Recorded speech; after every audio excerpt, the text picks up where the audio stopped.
Olá, bom dia, meus irmãos, bom dia, graça e paz. Aqui é a Celeste, da Igreja Batista Jardim Marieta. Estamos iniciando mais um estudo da nossa Escola Bíblica Dominical. Um estudo da Palavra de Deus. Você é muito bem-vindo. E eu quero te dizer que esses estudos online não estão terminando, mas as EBDs presenciais vão reiniciar agora no dia 19.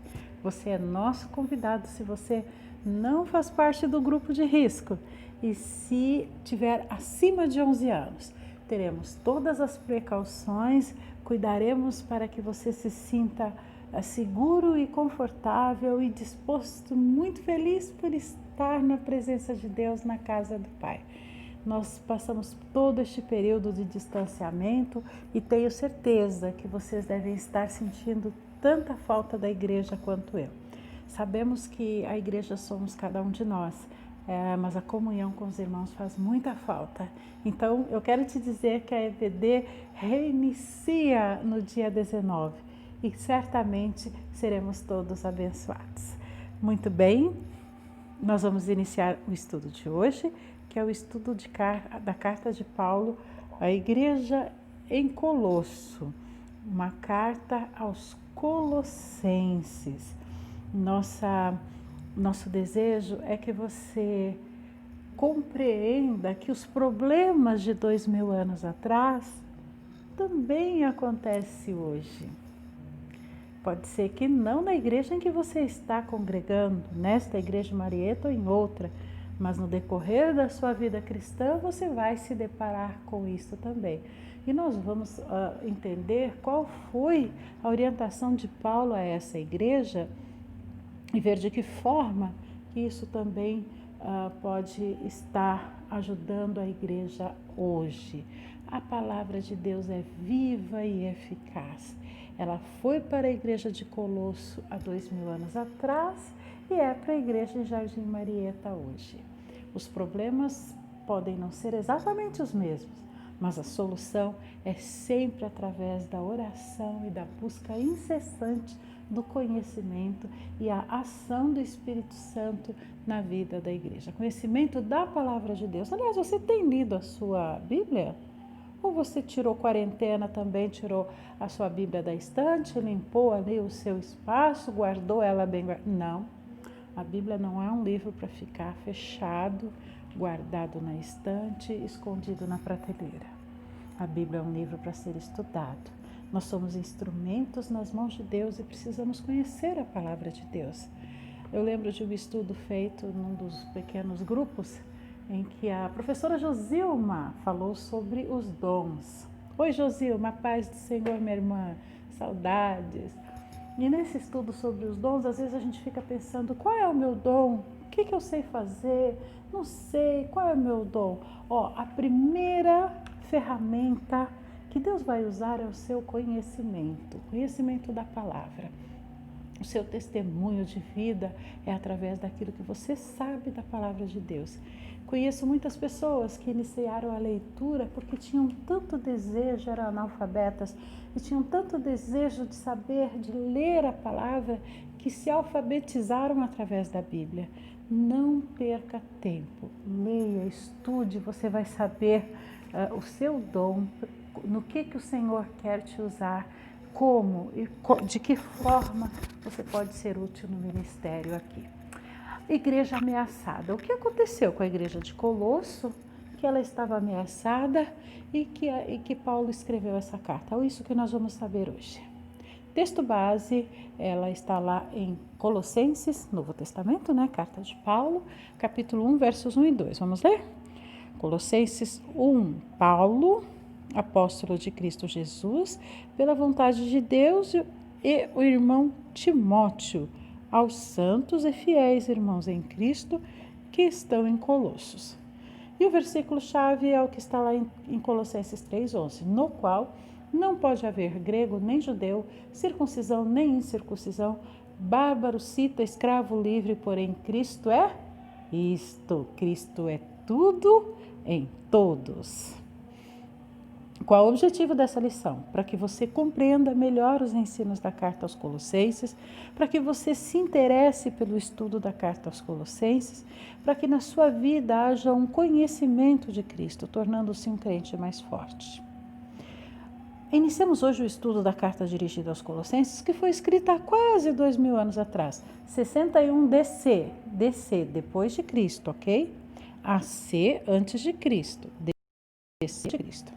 Que razões podem justificar o interesse de um texto tão antigo? Por que esse texto pode fazer tanta diferença na nossa vida hoje? De certo modo, o mundo de Colossos, no primeiro século, e o mundo atual têm algumas semelhanças, sim. Nós vamos ver de que forma que nós podemos aprender. Examine a lista de pontos de coincidências e perceba que a carta apresenta um interessante material para a nossa reflexão. Vamos ver? O que estava acontecendo na igreja de Colosso que pode ter a ver com a realidade de hoje? Talvez não na sua igreja, a que você congrega hoje, mas em alguma igreja que você já tenha passado ou que você conheça aí na sua vida, no decorrer da sua vida cristã. Licenciosidade na moralidade sexual, isto é, liberdade total na moralidade sexual, perversidade, liberdade total no que diz respeito à vida sexual. Será que isto te é familiar? Já ouviu isso? Já veio para as igrejas a ideia de que tudo é permitido, tudo eu posso, já estou salvo. Fascinação pela astrologia, demonologia e o espírito do mundo. Estudo da astrologia. Às vezes nós trazemos isso para dentro das nossas vidas sem até desejar. Horóscopo? O cristão pode seguir o horóscopo? Demonologia? O que é isso? Estudo dos demônios. O convite a demônios a fazer parte da nossa vida. E o espírito do mundo, permitindo que rodeie e cerque a vida de muitos cristãos. Aí temos que tomar muito cuidado. Uma mescla de ideias precedentes de muitas religiões, o sincretismo religioso, a permissão de que as ideias de outras doutrinas de outras igrejas se infiltrem na igreja e mude a doutrina da sua igreja, permitindo que seja influenciado por outras teorias. E a desintegração da vida familiar. Isso estava acontecendo na igreja de Colosso. Você percebe alguma semelhança com a igreja cristã hoje? Claro, né, irmãos? Nós vemos tudo isso acontecendo na igreja de hoje. Bom, vamos falar um pouquinho de história? A fim de ter uma visão acerca da igreja para a qual Paulo escreveu a carta, vamos considerar como era a cidade de Colossos no primeiro século. Afinal, que cidade é essa? O que tinha acontecido? Quem formou essa igreja? E onde ela está localizada? A cidade de Colossos, ela está situada próximo a duas outras cidades citadas na epístola, a Hierápolis e Laodiceia. Ela localiza-se no vale entre os rios Líquor e Maender, na Ásia Menor. Muito bem localizada, entre os rios, num vale, água em abundância. Uma ativa rota comercial cortava a região. A uns 160 quilômetros a oeste de Colossos estava Éfeso, muito bem localizada, tinha um forte comércio na região. O mundo ocidental passava ali por perto, naquele vai e vem, na presença constante de comerciantes, viajantes. Isso enriquecia a cidade. Os viajantes passavam, deixavam seus produtos, se hospedavam, fazia girar o dinheiro na região, comprava, vendia. Tudo isso fortalecia a cidade. Ela estava na rota de comerciantes. Mas o que aconteceu? Olha ali, olha onde ela está. Está vendo aquele quadradinho vermelho? Colossos. Tem ali perto Filadélfia, Antioquia, tem ali perto Laodiceia. Ela está numa rota comercial muito importante. Então, o mundo no Novo Testamento está dividido ali na Ásia Menor por essas cidades que você já ouviu falar tantas vezes aí na história cristã. Por que essa cidade ficou enfraquecida? Ela teve um período de ascensão e agora a carta é escrita num período de decadência. No século V antes de Cristo, ao AC aí, DC depois de Cristo, V antes de Cristo, 5 anos antes de Jesus nascer. Colosso era uma grande cidade, mas no tempo de Paulo, as cidades mais jovens, Hierápolis e Laodiceia, haviam-na ultrapassado. Ela ficou para trás. Colossos foi perdendo, foi diminuindo, as pessoas foram abandonando a cidade. Quando o apóstolo escreveu a carta, a cidade não passava de uma aldeia. Quem morava lá? Moravam os frígios, os gregos, alguns judeus vindo da Mesopotâmia, da Babilônia. O seu declínio continuou no mesmo ano em que a epístola foi escrita, porque um terremoto provocou a destruição da cidade e de outras ali naquele vale. Então, Colosso estava lidando com um declínio, isto é, uma recessão comercial. Ela estava lidando com os seus habitantes já não eram mais os mesmos, eram uma mistura de pessoas, de indígenas, frígios e gregos, e também um terremoto havia atingido a cidade e ela estava em destruição. Que momento para essa igreja, hein? Essa igreja realmente estava enfraquecida, precisava de ajuda e a ajuda veio. Tente fazer alguns paralelos entre a situação de Colossos e a cidade hoje. Pense como as lições da carta podem se aplicar à sua realidade atual. De que forma nós podemos aprender com que Paulo, através do Espírito Santo, com que o Espírito Santo, através de Paulo, inspirou Paulo a escrever para esta igreja. São ensinamentos preciosos. Tenho certeza que vai fazer grande diferença na sua vida. Quem foi o autor? Já falei aqui várias vezes. Ele começa a sua carta dizendo assim, Paulo, apóstolo de Cristo Jesus por vontade de Deus. Ora, é claro que foi Paulo que escreveu essa carta. O autor põe o seu nome no início da carta, como era comum fazer naquela época, para que os leitores logo descobrissem a sua origem. Será que Paulo era conhecido? Claro, todos sabiam quem era Paulo. Ele era um representante comissionado para atuar em nome de uma pessoa com P maiúsculo poderosa, um embaixador de Jesus Cristo glorificado. Sua comissão era divina, pois lhe havia sido dada pela vontade de Deus, como está lá o irmão Timóteo, seu companheiro, cooperador de confiança. Então Paulo ele começa já se apresentando como apóstolo, para que ninguém coloque em dúvida. Apóstolo, seguidor de Cristo. Só quem tinha o título de apóstolo eram os 12 mais Paulo. 12 não, os 11 mais Paulo, né? E por que Paulo se intitula? Porque Paulo foi chamado pelo próprio Cristo para ser um seguidor. Então, ele é apóstolo. Ele é o autor da carta e já chega se apresentando. Ele foi procurado por quem? Epáfras. Epáfras era o pastor da igreja da época. Foi procurar Paulo em Roma. Contou que a igreja de Colossos estava seguindo uma instrução apostólica tanto no crescimento, estava seguindo a instrução apostólica tanto no crescimento quanto na determinação de continuar firme na fé. Primeiro ele fala, a igreja está assim, ela está firme em continuar ali sustentando a obra. Contudo, Epáfras trouxe a Paulo alguma notícia acerca da ameaça à segurança doutrinária da igreja. Alguma coisa estava acontecendo, infiltrações de teorias estranhas, doutrinas estranhas na igreja. Os irmãos sabem o que é uma infiltração, né? Aquela parede está bonita hoje, amanhã aparece uma manchinha, essa manchinha começa a crescer, aquela parede começa a mostrar que algo está errado. É uma pequena infiltração de água que danifica toda a parede. Logo, ela já não tem mais cor e é hora de destruir a parede, achar o vazamento, se necessário, precisa destruir a parede.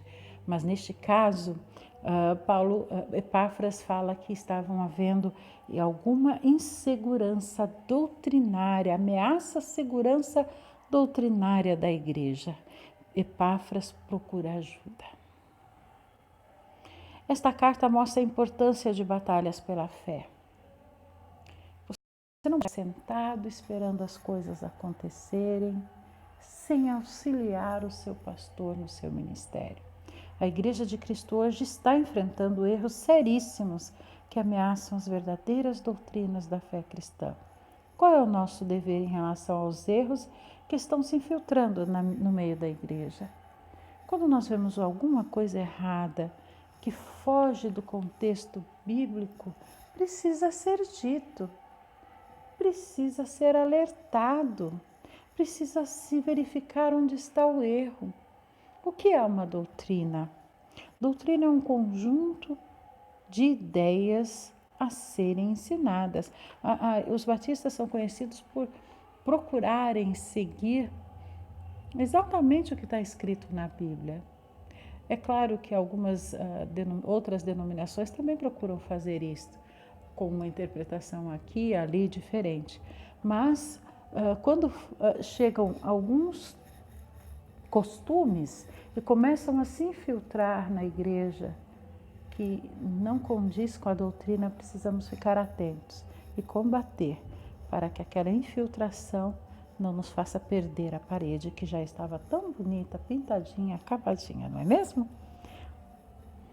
Junto com a cidade, desapareceu a igreja. A cidade estava enfraquecida, nós falamos lá atrás. 2 outras cidades se levantaram, mais jovens, mais fortes, melhor localizadas ainda, e Colosso foi ficando para trás. Enfraqueceu a igreja. Isso não quer dizer que ela estava fracassada, não, ela estava fraca, mas estava firme. As suas lutas provocaram em uma carta de Paulo, que continua sendo uma inesgotável fonte de bênção. O que aconteceu com aquela igreja motivou Paulo a escrever uma carta. E hoje nós ainda bebemos dessa fonte.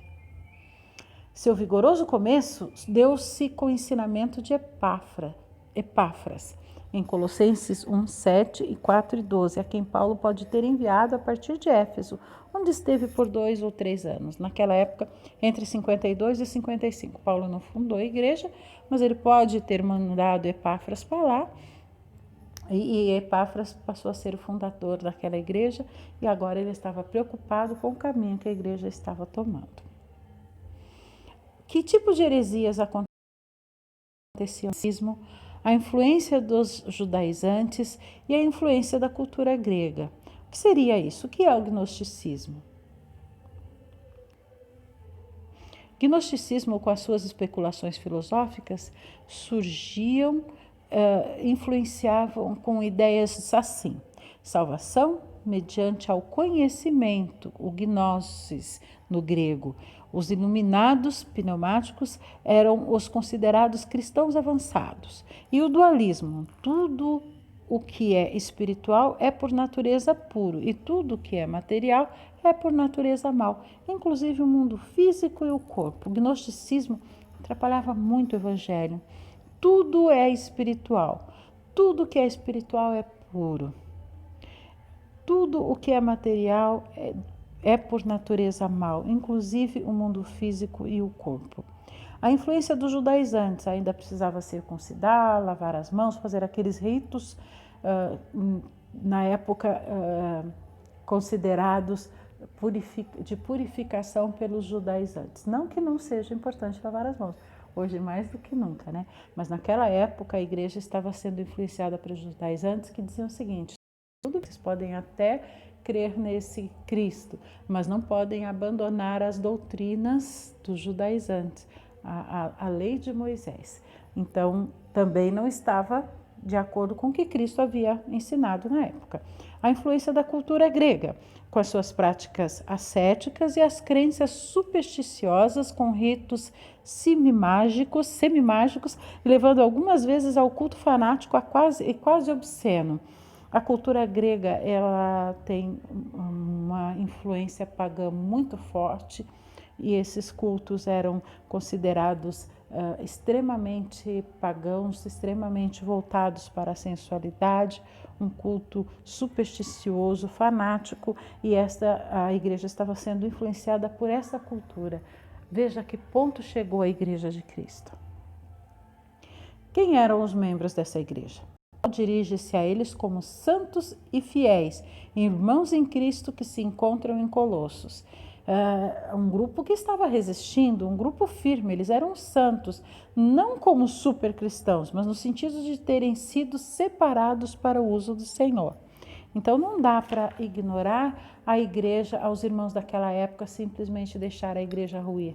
A igreja precisa ser mantida firme e fiel. Paulo dirige-se a ele como santos e fiéis irmãos em Cristo. É muito bom ouvir isso.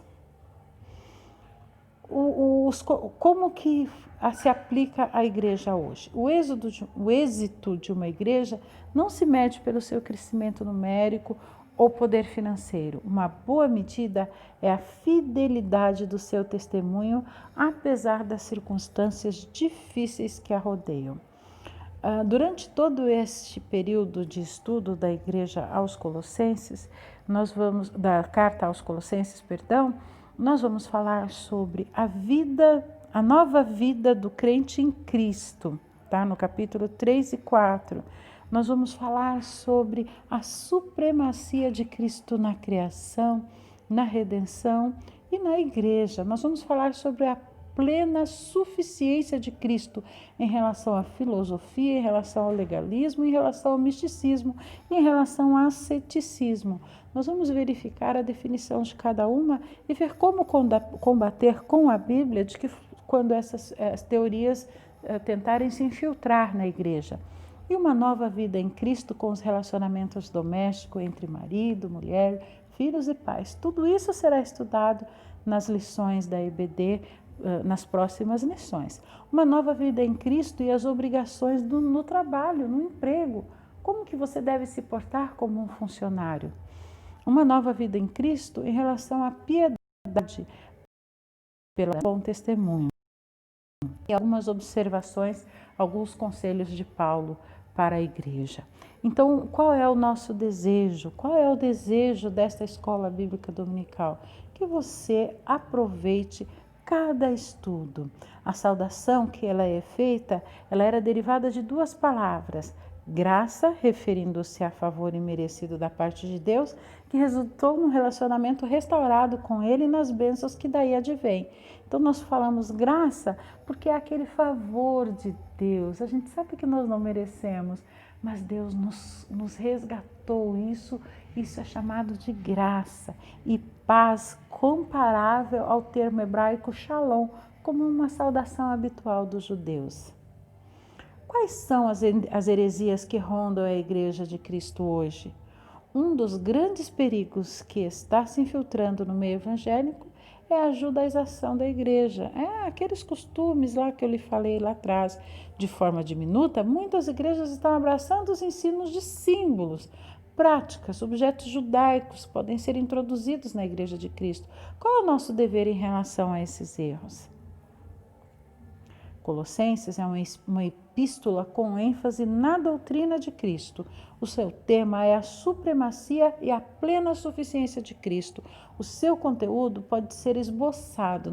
Quando você tiver a sua revista, que logo estaremos no templo, você vai ter a sua revista, você vai poder acompanhar esse esboço, de forma que você, ao domingo, estude a sua lição e compreenda o que essa carta pode nos ajudar com as nossas questões nos dias de hoje, com as influências externas que tentam abalar a estrutura da igreja nos dias de hoje. São muito semelhantes à igreja daquela época. Não deixe de ler. Leia os 4 capítulos da carta de Paulo à igreja de Colossos. Verifique a ênfase na supremacia de Cristo, como também na sua plena suficiência. Observe como podemos relacionar tudo isso às heresias enfrentadas hoje. Sabemos que muitas heresias tentam penetrar na igreja. Hoje nós temos acesso aos cultos online, aos cultos, às gravações de cultos novos e até outros mais antigos, 2003, 2004, estão disponíveis, os estudos bíblicos, temos muita facilidade e com isso algumas influências também. Muito com aquilo que a gente procura no YouTube, procura em outra literatura que não seja a palavra de Deus. Muito cuidado. As heresias, essas influências se tornam em heresias na nossa mente. Dá para entender, né? Nós procuramos uma informação, procuramos um estudo e aquilo que foi dito começa a penetrar e nós trazemos para a igreja. Esses questionamentos se tornam, influenciamos as pessoas que estão ao nosso redor. Espero ter sido clara no que tentei dizer aqui, tá bom? embora a heresia existente entre os colossenses contivesse muitos e diversos elementos, o cerne dela era a negação. Cristo só não bastava, precisava introduzir os costumes dos judaizantes, da igreja dos judeus na época, das sinagogas, dos fariseus. Os irmãos lembram?